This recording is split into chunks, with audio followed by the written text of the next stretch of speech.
Bien, entonces en esta semana nos vamos a ocupar de el origen del campesino, el origen del campesinado, cómo aparece en la historia, y luego vamos a hacer una caracterización que podríamos llamar transhistórica, o sea, de elementos comunes a lo largo de la historia de esta población tan particular que es el campesinado.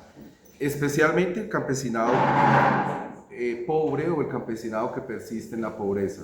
Ese es el que nos llama mucho la atención, porque el campesino terrateniente, que es una rareza, no lo vamos a tratar en particular, o incluso campesinos que podríamos llamar de ingresos medios o clases medias rurales, tampoco lo vamos a mirar todavía. Bueno, ¿cuál es el origen del campesinado?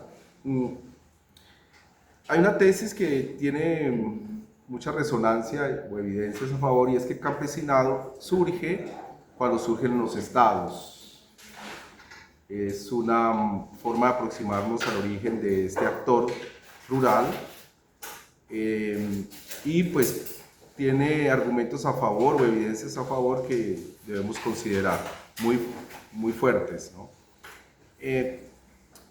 En términos generales, por ejemplo, Marvin Harris argumenta, un antropólogo estadounidense muy reconocido, argumenta que después de someter a distintos pueblos tribales, por ejemplo, y someterlos al Estado, estas poblaciones, bajo estas condiciones de dominación en las zonas rurales, eran orientadas o eran más o menos compelidas a actividades agrícolas con el fin de surtir de alimentos a las ciudades o con el fin de surtir tributos en especies al poder central o al poder urbano. En resumen, el campesinado es producto de una conquista violenta, se integra al Estado, o sea, dentro de sus fronteras, y es más o menos conducido de forma violenta o represiva, obviamente con negociaciones de sus líderes. Usualmente los jefes tribales o los líderes de los clanes eran usados como medios de negociación para aplacar las animadversiones de la población reprimida, pero en últimas se conseguía que esta población trabajara en la producción de alimentos para el poder central o el poder urbano o para las élites sociales que hubiesen. Entonces, esa es una característica que podemos considerar central a la hora de explicar el origen del campesinado en distintos lugares del mundo. Puede ser China, puede ser Japón, puede ser, por ejemplo, el estado incaico específico, comunista, el comunismo incaico bajo forma estatal, que ya les he mencionado poco a poco. Pero donde hemos tenido estados ha aparecido el campesinado, o debe aparecer el campesinado. No hay otra explicación por ahora al respecto creíble. Esta que les estoy comentando tiene mucho fuelle y podríamos dejarla como una de las más probables. Bien, ¿qué tipo de actores? Porque podemos hacer una diferenciación de actores, es decir, estos campesinos eran esclavos, pueden ser esclavos, o sea, no tenían ejercicio de ciudadanía, para ponerlo rápidamente, o sea, muchos derechos que tenían los propietarios o los ciudadanos de un estado no los tenía el campesino que era esclavo. También existían campesinos libres que se podían emplear o se podían vincular a distintas labranzas, sin que necesariamente fuera propietario. Podemos llamarlos campesinos libres, o sea, no esclavos. También tenemos el caso de campesinos propietarios. Estos campesinos tenían acceso a un minifundio o a un microfundio y, por supuesto, podían acumular propiedades hasta convertirse en mediofundistas o en latifundistas, que son los casos límite que yo les he mencionado, pero en general estaban destinados al campo para producir alimentos, tributar, surtir los ejércitos y conformar la mano de obra civil que se necesitaba para construir las ciudades o para construir los caminos o para construir los distritos de riego o de avenamiento de humedales, etcétera, etcétera. Avenamiento quiere decir desecar humedales. En fin, es una población dedicada a actividades de trabajo material muy duros, que generación tras generación el Estado va moldeando y los va convirtiendo en fuerza de trabajo rústica o fuerza de trabajo de altos niveles de exigencia, y esta característica va a ser pues, importante para el futuro, que ya les voy a mencionar, ¿no? Va a ser una característica interesante, sobre todo para el funcionamiento del Estado a largo plazo. ¿Cómo se les domina? Bueno, aquí retomamos las definiciones que hemos hecho sobre el poder, pero en general es lo mismo. Se recurre a las creencias, al sistema de creencias del campesinado, o se le interiorizan creencias a través de sacerdotes, líderes, reyes, monarcas, etcétera, sabios o sabedores, chamanes. Todos ellos participan de este proceso de interiorizar creencias, de control o de dominio. Amenazas, por supuesto, creíbles en la mayoría de las ocasiones, amenazas de represión o amenazas de coacción, de expulsión de la comunidad estatal también, esto es muy efectivo, o amenazas en general de perder el prestigio social, que también es importante dentro del campesinado, sobre todo cuando viven en comunidad y tienen tejidos sociales muy fuertes.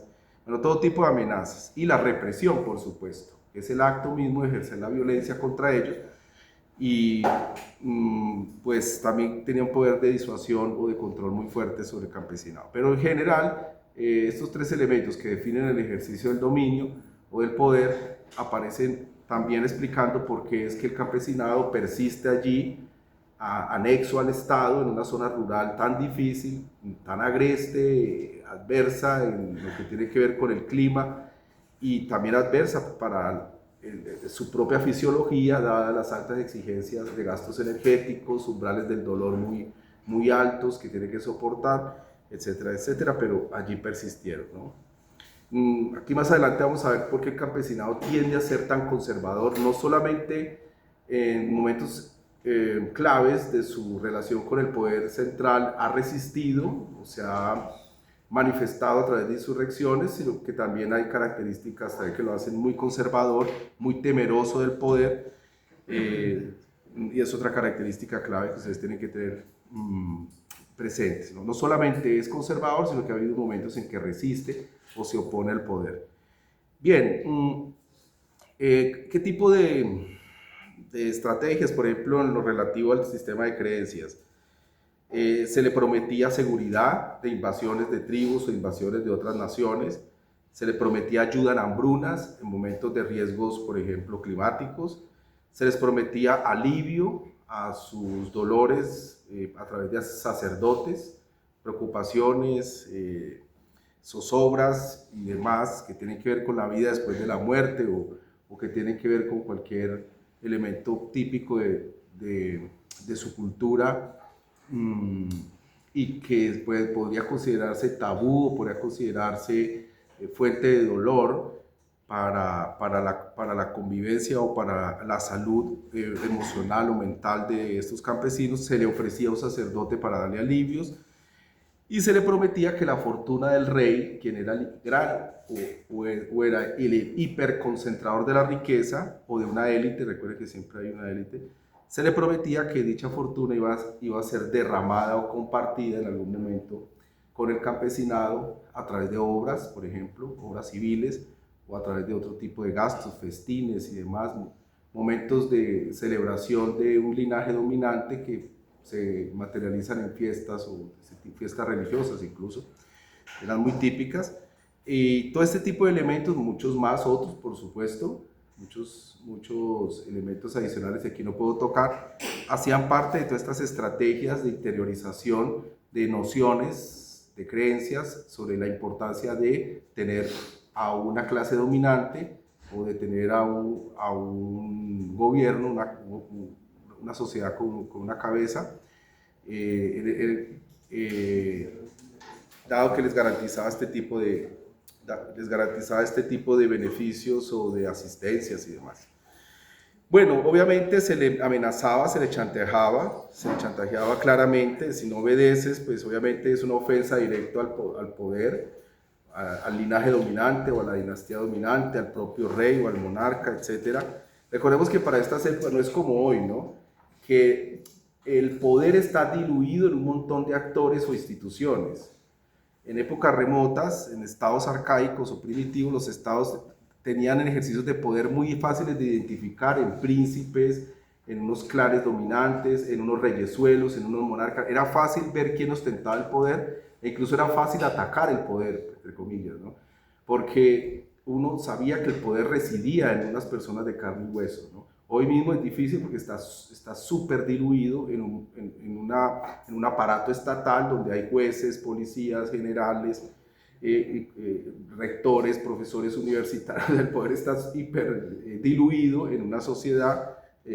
Entonces, cada uno está ejerciendo el poder, su cuota de poder a su manera, en una gran coordinación dirigida desde una especie de cúpula estatal donde en realidad están las élites sociales.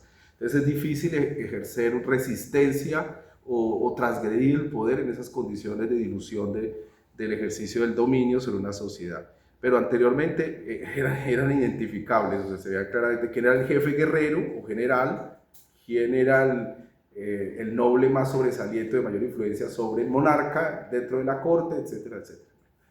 Pero bueno, pero la lógica en el fondo sigue siendo la misma, ¿no? Si desobedeces al monarca, desobedeces al poder, estás desobedeciendo directamente al monarca o al poderoso.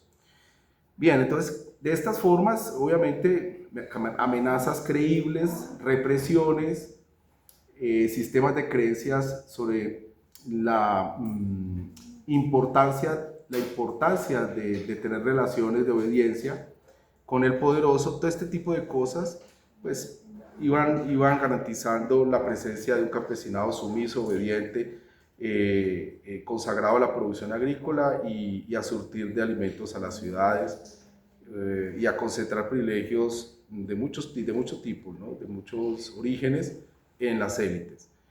Pero también hay campesinados o campesinos que se fueron formando en las periferias de los estados, o sea, no estuvieron bajo el control directo del poder urbano o del poder urbano centrador que les he mencionado. Estos campesinos que estuvieron en las fronteras o en las periferias del estado tienen la característica especial de que tendían a colectivizar el uso de la tierra, especialmente por ejemplo, los predios de pastoreo. Se trata de una comunidad campesina que trataba de colectivizar el uso de la tierra sin sacrificar el acceso a posesiones privadas o a posesiones familiares. Esto es muy importante recordarlo. O sea, el campesinado asiste en la periferia estatal siempre ha considerado que debe tener acceso permanente o seguro a una posesión familiar. Eso ha sido importante. O sea, casa y cementera. Ha sido una constante también que uno puede detectar en la historia del campesinado. Y en sus orígenes se puede presumir de que para él la posesión familiar para tierra y cementerio era fundamental y no se negociaba. Claro, y podían existir tierras de uso colectivo donde había finalidades de explotación, sobre todo para ganaderías, pero efectivamente existía el fenómeno de tierras colectivas bajo estos usos, ¿no?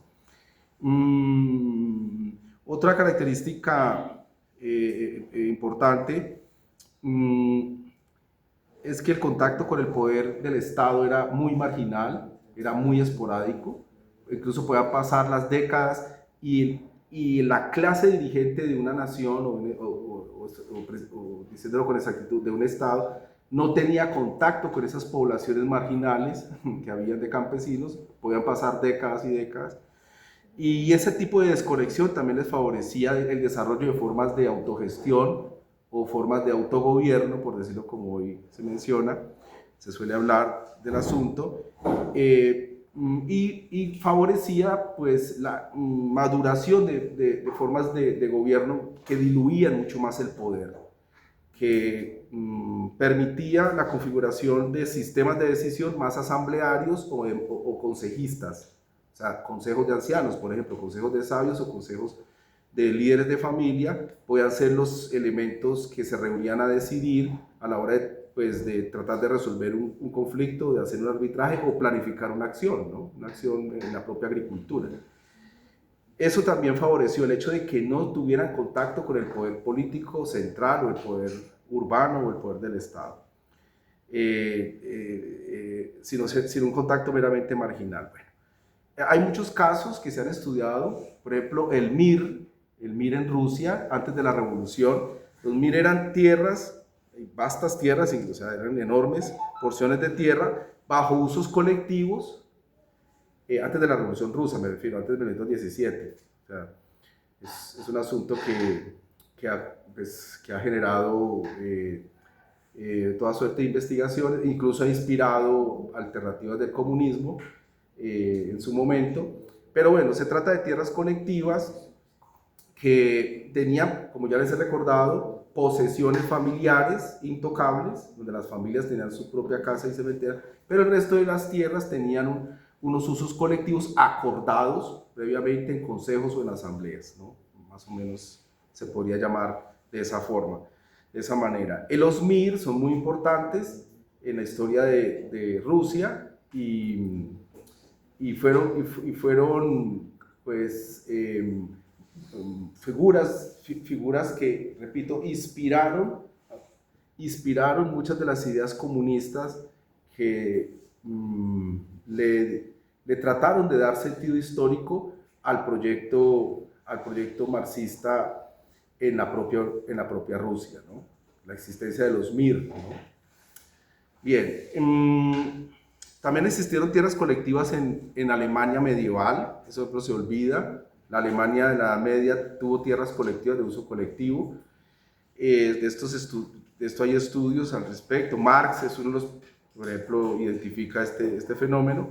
El Reino Unido, por ejemplo, tuvo zonas de uso de tierras colectivas, sobre todo para pastoreo, ¿no? También fue un tema estudiado por el propio Marx, que se disolvía en propiedades privadas y que expulsaban el campesinado que después no tenía acceso a esta tierra para el pastoreo, por ejemplo, de las ovejas dedicadas a la producción de la lana.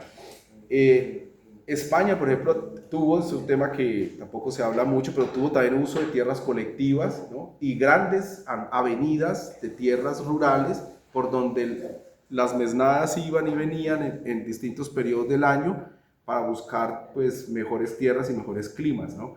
Pero sí hubo acceso a tierras colectivas, a usos colectivos que perduraron durante mucho tiempo. Francia, por ejemplo, también, Francia tuvo, pues tampoco se dice, tuvo tierras colectivas durante mucho tiempo. De esto pues hay mucha literatura, pero reciente, ¿no? En realidad no es. Pero más o menos desde Lefebvre, Henri Lefebvre, un estudioso de varios temas geográficos, él se encargó de revelar esta situación pues, importante para la historia de Francia, ¿no? Y también para la historia del campesinado. Hubo tierras colectivas en esa época, antes de la Revolución Francesa las hubo y de manera representativa. Formas de vida colectivas en la propia Francia, ¿no? Con las mismas características, zonas de pastoreo, etcétera, y posesiones familiares. Bien, actualmente, porque no es una cosa como remota por allá del pasado, actualmente tenemos casos, por supuesto, extendidos de usos colectivos de la tierra en el campesinado. Ustedes lo pueden ver en Perú, lo pueden ver en Bolivia, en Colombia, e incluso en Colombia ya se desarrolló una legislación que admitiría usos colectivos bajo figuras legales que se llama zonas de reserva campesina, que son muy famosas ya dentro de nuestra legislación, y zonas de reservas campesinas, y que se están implementando. Con el último gobierno se ha multiplicado el número de estas zonas de reserva campesina, porque antes había una restricción muy fuerte, dado que los latifundistas y los empresarios agrícolas ven con malos ojos este tipo de posesión, ¿no? Esta manera de relacionarse con la tierra, conocida como zonas de reserva campesina, ¿no? Estas figuras legales pueden congelar la división o el desenglobe de la propiedad, pueden destinar terrenos a usos colectivos, o sea, es una figura que se presta muy bien para las tradiciones de explotación de la tierra y de construcción de relaciones sociales del campesinado tradicional. Se presta muy bien, se ajusta muy bien. Y también puede dejar incluso un bolsón al campesinado que se está modernizando, ¿no? Que quiere emprender proyectos agroindustriales. También es posible hacer esto. Entonces, en resumen, lo que vemos es que las tierras colectivas no son figuras extrañas, sino que persisten a hoy y que en muchos países vecinos son figuras que ustedes van a encontrar, ¿no? Maneras de relacionarse con la tierra que tienen estas constantes históricas, ¿no? Bien, ahora quisiéramos mencionar algunas características que ustedes ven, ya no respecto al origen del campesinado, sino que ustedes ven constante a lo largo de la historia. Son como condiciones transhistóricas, ¿no? Son constantes en el campesinado. Sea una sociedad feudal, sea una sociedad capitalista, sea una sociedad antigua, si hay estados con campesinos allí, anexos, trabajando para sus funciones específicas que ya les expliqué, van a encontrar estas características. Bueno, la primera, lo que llamamos o se conoce como los fondos de Eric Wolf. Esto es un antropólogo muy conocido que estudió el campesinado. Pero efectivamente allí se identifican una serie de características que vamos a encontrar a lo largo de la humanidad, de la historia de la humanidad. Primero, los campesinos. Bueno, al respecto yo les quiero recomendar una obra de Víctor Alba, que es muy interesante, se llama Historia del Campesinado. Es una obra que relata para distintas civilizaciones qué características tenía el campesinado, ¿no? Y no solamente habla de Europa, sino que también habla de China, de la India, etcétera, etcétera, de muchos lugares del mundo. Y me parece interesante, me parecería que ustedes en su proceso de formación leyeran la historia del campesinado de Víctor Alba. Bueno, Eric Wolf considera que hay tres fondos o tres características de uso de los recursos que tiene el campesinado, constantes en la historia. El campesinado siempre tiene un fondo de reposición. ¿Cuál es este fondo de reposición? El fondo destinado a las semillas, al acervo de madera para hacer cercos, para reparar los cercos, o el acervo de herramientas de insumos, para reparar la casa u otro tipo de infraestructuras. O sea, el campesinado siempre ha tenido un fondo de reposición, ¿no? Para estas funciones específicas. El campesinado siempre ha logrado o ha intentado lograr un fondo de ceremoniales. El fondo de ceremoniales es muy importante, pueden ser recursos, en especies me refiero, puede ser parte de una cosecha e incluso donde haya dinero, formas dinerarias, pues dinero o moneda. ¿Para qué? Para matrimonios, para bautismos, para cumpleaños, para fiestas religiosas, para mingas, lo que llamamos mingas, bazares, etcétera, etcétera.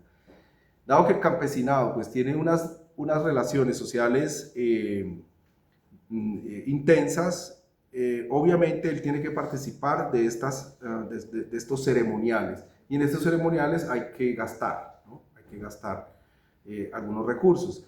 Pues estos fondos ceremoniales eran claves o son claves, han sido claves para el campesinado, ¿no? Si no tienen fondos ceremoniales, va a sufrir una especie de marginación del tejido vecinal en el que él vive. Entonces, allí también es importante identificar esta manera de ahorro, de uso de los recursos, ¿no? Para fondos ceremoniales. Y está el fondo de subsistencia. El fondo de subsistencia en el campesinado pues son alimentos de autoconsumo, producción de alimentos para su propio consumo, producción de alimentos también de excedentes, por ejemplo, para el intercambio con predios o familias vecinas, por ejemplo, y si hay un excedente para la venta del producto. Pero en resumen, se trata de un fondo de subsistencia que le garantiza la reproducción de su vida material para poder seguir produciendo.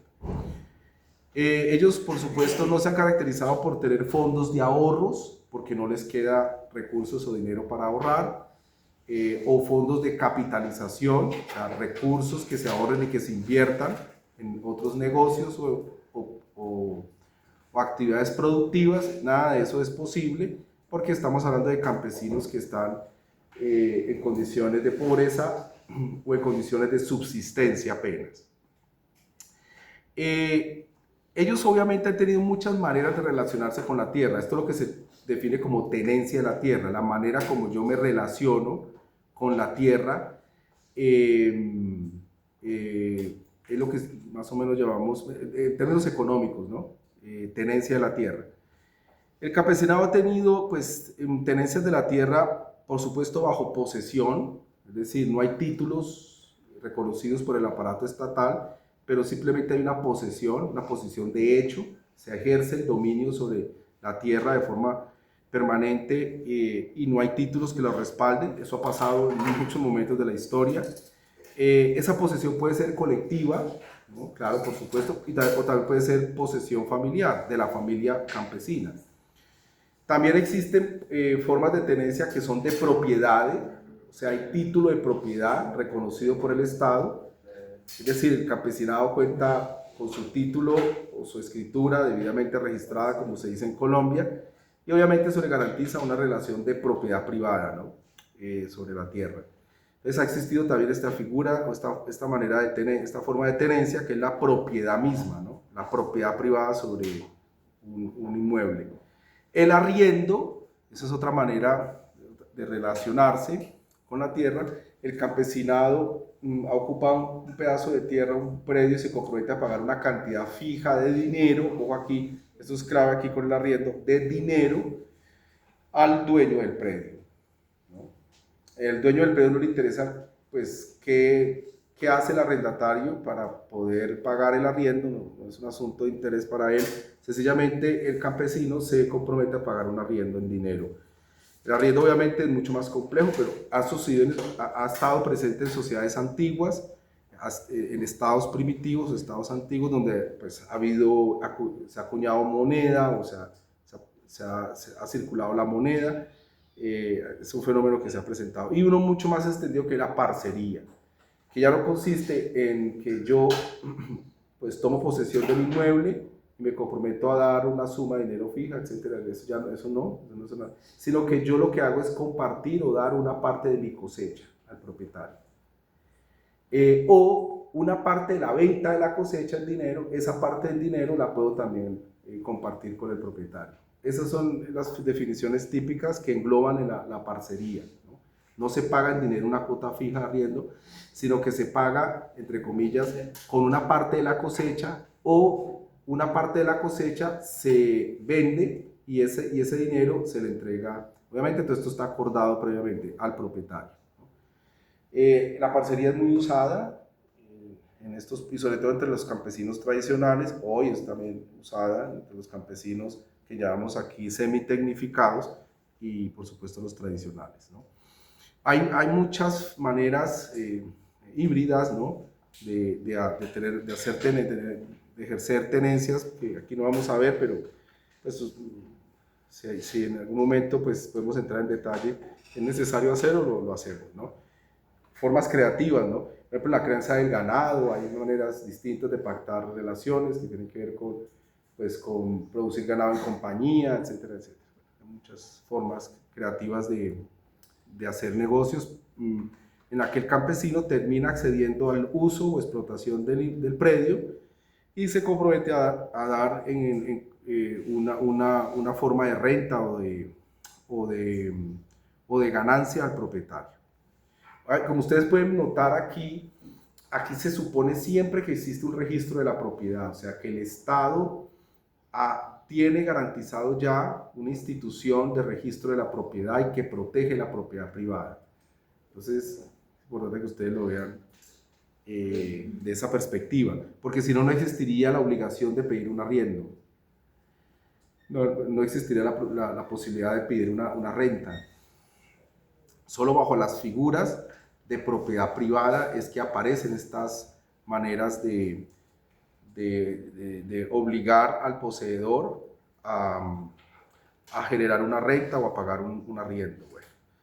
Bien, ahora otra característica interesante es que los campesinos en su estado de pobreza o su condición de pobreza han usado unas estrategias muy limitadas y muy conocidas para poder compensar este problema de las pérdidas o para poder compensar los efectos negativos que generan muchas circunstancias como plagas, cambios de clima imprevistos, etcétera, etcétera, malos precios, incluso los impactos de una guerra, todo este tipo de elementos negativos para su vida pacífica, etcétera, y productiva, ellos las han enfrentado de muchas maneras, ¿no? Una de las estrategias es, primero, sacrificando, de la más extendida, sacrificando su propia canasta de alimentos, comer muy poco. Comer muy poco o comer mal, ¿no? Comer en abundancia, por ejemplo, calóricos, y no comer proteínas. Ese tipo de estrategia de sacrificar su canasta de alimentos ha sido típica en ellos, ¿no? En muchos momentos, ¿no? Sobre todo en momentos de hambruna. Otra estrategia que ha usado es aumentar la intensidad del trabajo. Entonces, el campesinado, cuando tiene que enfrentar una pérdida, muchas veces lo que hace es aumentar el sacrificio o el esfuerzo de su fuerza de trabajo, aumenta ese esfuerzo. Y ese aumento, pues obviamente hace que se acerque mucho más rápido al umbral de fatigas diario. El umbral de fatiga tiene una media, bueno, eso depende del clima, de la topografía, de muchos factores, incluso de la fisiología humana, pero de media son 5.500 kilocalorías día. Ese es como el umbral de fatiga de un campesino en promedio.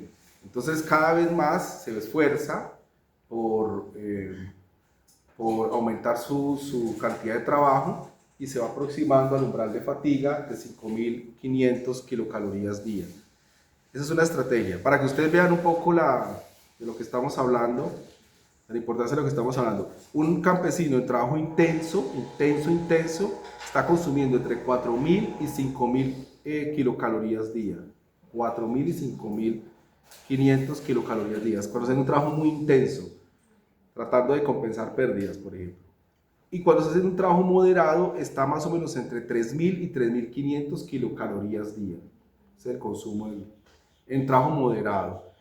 Un ejemplo, cuando está haciendo arado manual, cosechando, cargando sacos, etcétera, todas estas actividades, o una sola o combinadas, bueno, puede estar invirtiendo entre 4.000 y 5.500 kilocalorías día. Y cuando está trabajando con elementos motorizados, herramienta motorizada, obviamente es un trabajo físico menor, pero estaría haciendo un gasto de entre 3.000 y 3.500 kilocalorías día. ¿Bien? Cuando tiene una podadora, por ejemplo. Bueno, entonces esa es otra estrategia, aumentar la intensidad del trabajo, acercarse al umbral de fatiga. Otra estrategia que usa. Obviamente eso va en desmedro de su propia salud, que eso es otro asunto que también se ha constatado, como la longevidad del campesinado en estas condiciones de explotación o autoexplotación va disminuyendo su longevidad, su salud o su longevidad. Bien, y otra característica clave es que habitan o viven en los campos con distintos grados de socialidad. Tienen relaciones de socialidad fuertes o más o menos intensas con su comunidad y también tienen estrategias de ayuda mutua. Lo que yo les he venido ya diciendo con la expresión tejido vecinal, tiene un tejido vecinal denso. Este tipo de campesinos viven de esta forma, ¿no? Obviamente no vamos a magnificar ni a idealizar estas relaciones, no quiere decir que esto esté exento de conflictos, pues obviamente han habido litigios, conflictos, problemas de linderos, lo típico en la vida del campesino, pero en promedio ellos tienen una vida estable, un tejido vecinal más o menos cohesionado.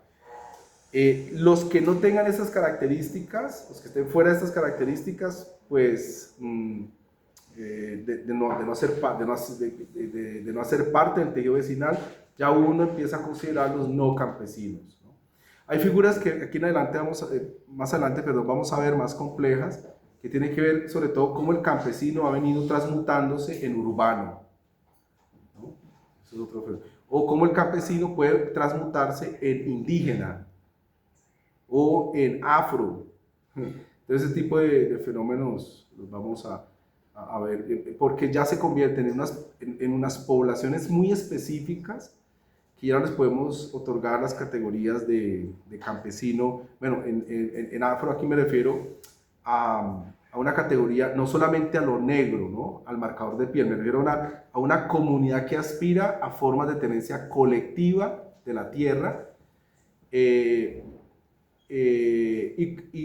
que tienen una identidad racial o una identidad cultural muy específica. Ya aquí el campesinado no entra, no encaja fácilmente por unas características que más adelante vamos a ver, pero que una vez les adelanto. El campesinado tiende a identificarse con la religión oficial del Estado o las religiones oficiales del Estado, y tiende a identificarse con la lengua oficial del Estado o la lengua dominante del Estado. ¿Por qué? Porque el campesinado de todas maneras ha estado dentro del Estado y ha asumido el rol de ser parte del proyecto estatal de la élite, o ha sido sometido a ello, no vive haciendo resistencia permanente al Estado, lo que sí pasa en las comunidades étnicas que exigen autogobierno. Claro, y repito, los campesinos con vida colectiva que están en las periferias del Estado, aún así este tipo de campesinado es un campesinado que tiene unas relaciones de obediencia frente a muchas exigencias que hace el poder central. Por ejemplo, solamente el tema de pago de impuestos. Es un asunto que honran permanentemente a poblaciones campesinas. Pagar impuestos es un tema típico de reacción de subordinación típica del campesinado. En cambio, las comunidades indígenas o las comunidades identitaristas que se oponen al Estado no pagan impuestos. Es más, hacen movilizaciones para que no se paguen impuestos. Entonces, allí va caracterizando usted el campesinado. El campesinado en general, sea en la periferia o sea dentro de las fauces mismas del Estado, por decirlo así, paga impuestos. Se somete a la educación pública del Estado, a la que imparte el Estado, y tiene estas características. Entonces, claro, efectivamente es más conservador, es obediente ante las políticas estatales y obviamente ante situaciones de indignación intolerables hace sediciones, hace levantamientos, incluso conforma guerrillas. Es decir, el campesinado nunca es un actor inmóvil, es un actor que ustedes pueden reprimir al exceso y destruir en su esencia o en su dignidad. No, eso tampoco sucede así, ¿no? Hay momentos de estallido, ¿no? También del campesinado. Bueno, entonces dejamos hasta aquí, no me estoy alargando mucho, y vamos a hacer el taller. Gracias.